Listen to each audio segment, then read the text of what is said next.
بسم اللہ الرحمن الرحیم۔ روایت ہے ابن عساکر سے کہ صدقہ بن یزید نے ملک طرابلس میں 3 قبریں بلند زمین پر دیکھی۔ پہلی قبر پر لکھا تھا کہ زندگی کا آرام وہ شخص نہیں پا سکتا جس کو یقین ہے کہ موت آئے گی اور ہمارا ملک ہم سے چھین لے گی۔ دوسری قبر پر لکھا تھا کہ زندگی کا آرام وہ نہیں پا سکتا جس کو یقین ہے کہ ذرہ ذرہ کا سوال ہوگا اور اپنے کیے کا بدلہ پائے گا۔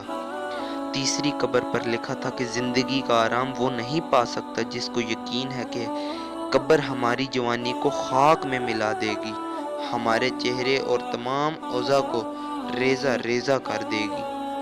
یہ دیکھ کر مجھے بہت تعجب ہوا اور میں اس کے قریب والی آبادی میں گیا۔ ایک بوڑھے سے میں نے ان قبروں کی حالت دریافت کی۔ اس نے کہا 3 بھائی تھے، ان میں سے بادشاہ کا ملازم تھا اور لشکر کا سپاسالار تھا، دوسرا مالدار سوداگر تھا، تیسرا درویش تھا اور رات دن عبادت کرتا تھا۔ جب اس درویش کے انتقال کا وقت آیا تو اس کے دونوں بھائی اس کے پاس آئے اور کہنے لگے اگر تم کو کچھ وصیت کرنی ہے تو کرو۔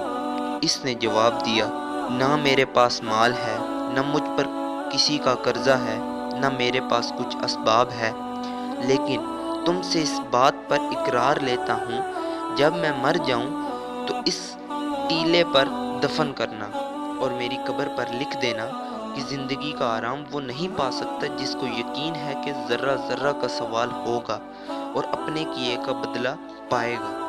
اس کے بعد 3 دن برابر میری قبر کی زیارت کرنا، اس سے تم کو نصیحت ملے گی۔ پھر بعد مرنے کے دونوں نے 3 دن تک برابر اس کی قبر کی زیارت کی۔ تیسرے دن سپاسالار نے زیارت کر کے جانے کا قصد کیا تو قبر کے اندر سے دیوار گرنے کی آواز سنی۔ خوف سے کانپنے لگا اور ڈرتا ہوا مکان چلا گیا۔ رات کو اپنے بھائی کو خواب میں دیکھا اور پوچھا اے بھائی وہ کیسی آواز تھی؟ بھائی نے کہا فرشتے نے مجھ سے کہا کہ فلاں دن ایک مظلوم نے تجھ سے فریاد کی تھی اور تو نے اس کی مدد نہ کی۔ یہ کہہ کر فرشتے نے ایک گرز مارا۔ یہ آواز اسی گرز کی تھی۔ جب صبح ہوئی تو اس نے اپنے بھائی سوداگر اور اپنے دوستوں کو بلا کر کہا کہ اب میں تم لوگوں کے درمیان نہیں رہوں، بادشاہ کی صحبت اور ملازمت کی مجھ کو حاجت نہیں رہی۔ اس وقت عیش و آرام دنیا کا چھوڑا اور پروردگار کی عبادت میں مشغول ہوا اور پہاڑ کا راستہ اختیار کیا۔ جب اس کی وفات کا زمانہ آیا تو اس کا بھائی سوداگر آیا اور کہا اے بھائی اگر کچھ وصیت کرنا ہو تو کرو۔ اس نے جواب دیا کہ میرے پاس نہ مال ہے، نہ مجھ پر کسی کا قرضہ ہے، لیکن میں تم سے اقرار لیتا ہوں جب میں مر جاؤں تو میرے بھائی کی قبر کے پاس مجھ کو دفن کرنا اور میری قبر پر لکھ دینا کہ زندگی کا آرام وہ نہیں پا سکتا جس کو یقین ہے کہ موت آئے گی، ہمارا ملک چھین لے گی، ہم کو قبر میں سلا دے گی اور 3 دن تک میری قبر کی زیارت کرنا۔ پھر جب اس نے انتقال کیا تو 3 دن تک قبر کی زیارت کی۔ جب تیسرے دن زیارت کر کے جانے کا ارادہ کیا تو قبر کے اندر سے ایک آواز سنائی دی۔ جب اس نے آواز سنی تو اس کے ہوش اڑ گئے اور ڈرتا ہوا مکان پر آیا۔ رات کو خواب میں اپنے بھائی کو دیکھا اور پوچھا کہ تمہارا کیا حال ہے؟ کہا اچھا ہوں، توبہ سے میرے سب گناہ معاف ہو گئے۔ میں نے پوچھا میرا بھائی کیسا ہے؟ کہا وہ نیک لوگوں کے ساتھ بڑے درجے پر ہے۔ میں نے پھر پوچھا کہ میرا حال کیا ہوگا؟ کہا جو جیسا اعمال کرے گا ویسا بدلہ پائے گا۔ تم کو لازم ہے کہ فرصت کو غنیمت جانو اور نیک عمل کا توشہ تیار کر لو۔ جب صبح ہوئی تو اس نے بھی دنیا سے منہ پھیرا اور اپنا کل مال فقراء مساکین کو تقسیم کیا اور اللہ تعالیٰ کی عبادت میں زندگی بسر کی۔ جب اس کے انتقال کا وقت آیا تو اس کا لڑکا آیا اور کہا بابا جان کچھ وصیت کیجیے۔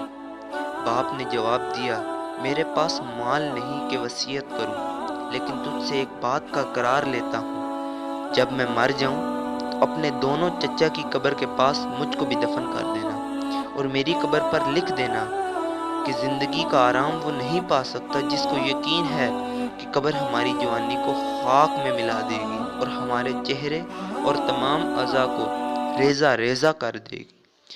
3 دن تک برابر میری قبر کی زیارت کرنا۔ جوان لڑکے نے 3 دن تک قبر کی زیارت کی۔ تیسرے دن قبر سے ایک آواز خوفناک سنی اور غمگین ہو کر گھر آیا۔ رات کو اپنے باپ کو خواب میں دیکھا۔